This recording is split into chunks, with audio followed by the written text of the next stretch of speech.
আমি আজকে উনুনে মাংস রান্না করব, তাই উনুনটা ভালো করে ধরে নিচ্ছি আগে।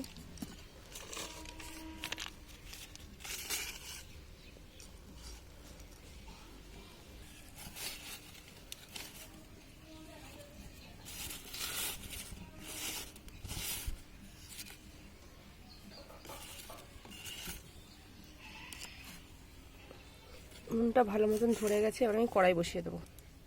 কড়াই বসিয়ে দিয়েছি, এবার কড়াই দিয়ে দেবো তেল।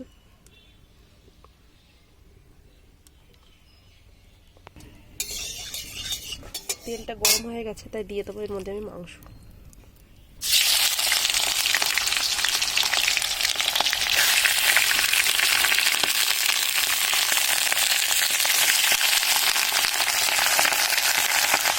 দিয়ে দিচ্ছি আমাদের হলুদ,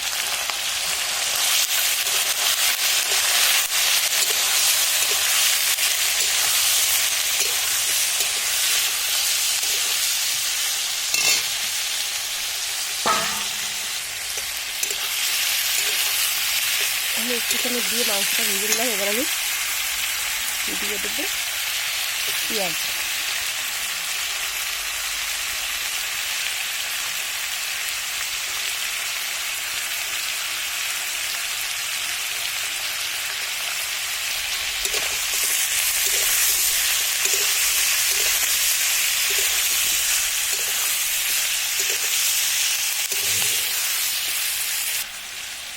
আমি পেঁয়াজ দিয়ে কিছুক্ষণ ধরে কষিয়ে নিয়ে আছি, কাঁচা পেঁয়াজের গন্ধটা চলে গেছে, তাই আমি দিয়ে দিচ্ছি এবার মশলাটা।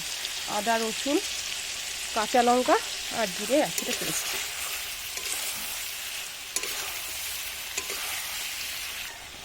এবার আমি এবারে দিয়ে দিচ্ছি লবণ,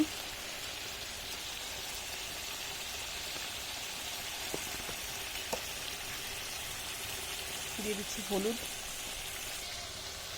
আমি এর মধ্যে আলুগুলো দিয়ে দেবো, আমি আলুগুলো ভেজে নিয়ে এমনিই দেবো। আর দিয়ে দেবে টমেটো।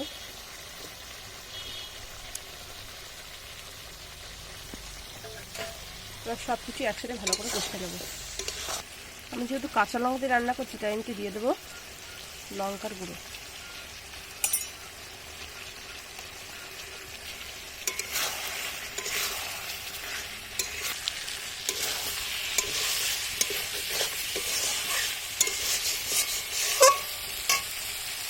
এবার আমি এই বাটিটা দিয়ে সামান্য পরিমাণে জল দিয়ে দেবো।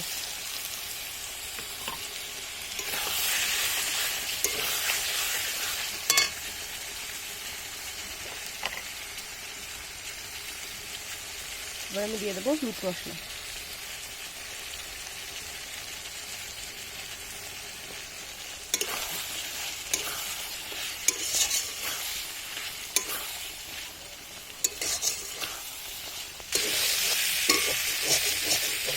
মাংসের তলায় লেগে যাচ্ছে, ভালো করে কষানো হয়ে গেছে, ততক্ষণে ফুটছে আর তেল ছাড়তে শুরু করেছে, তাই আমি দিয়ে দেবো এবার জল।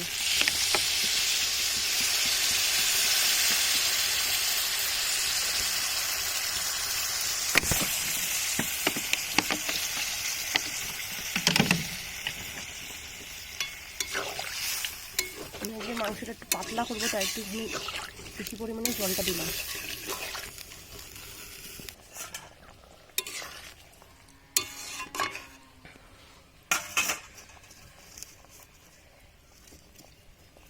তরকারিটা ভালো মতন ফুটে গেছে, তাই আমি দিয়ে দেবো এর মধ্যে ধনে পাতা।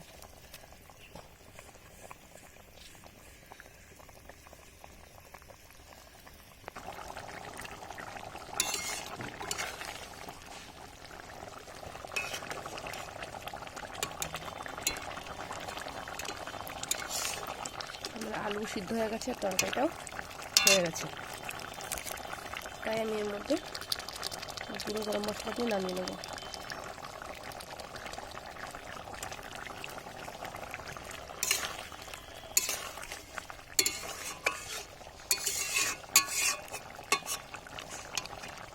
এবার আমি তরকারিটা নামিয়ে নেব। রান্নাটা হয়ে গেছে, তো আজকের ভিডিওটা আমি এখানে শেষ